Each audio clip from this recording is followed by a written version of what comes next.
នេះទៅសូរិយារៀបលេងរលកពេញរំលេងទុំ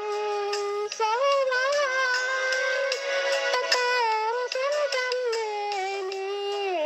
សាយោនអនេះទៅលំសូឆ្ងាយស្រណង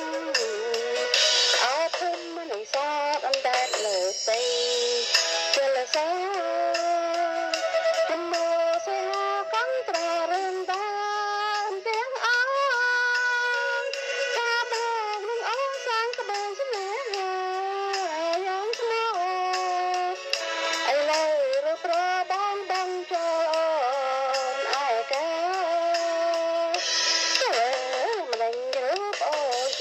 ស្រីយ៉ាងនេះសាភាពក៏មិនស្អាតប្រឡងជាប់ក្លិនមិនឆាអូស្គាល់ជានៅបបតែចក្លិនជលសានេះហើយវាស្នាអូថានៅភូមិបងព្រីទៅត្របង្កប់រឿងស្នេហ៍នាងក្រដោយព្រាមមកសត្រូវប្តីយកទៅរហ័យចាញ់តាំងពីប្រៅរដល់ខែរសក៏ប្រងស្នេហាមិនឃើញវាត្រយល់វិញ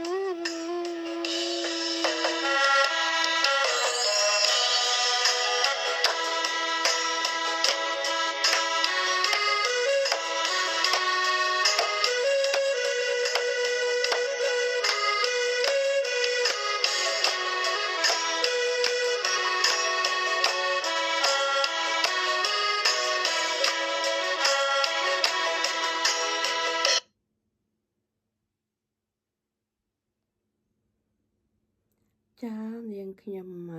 ជាអ្នកច្រៀងចម្រៀងមួយនេះចាបើសិនជាបរោះក្តីមិនព្រោះក្តីសូមពុកម៉ែមីងមីអ៊ំពូមីងបងប្អូនទាំងអស់មេត្តាអភ័យទោសចាអរគុណនៃការទស្សនាវីដេអូនៅក្នុងវេលានេះចាជម្រាបលាបងប្អូន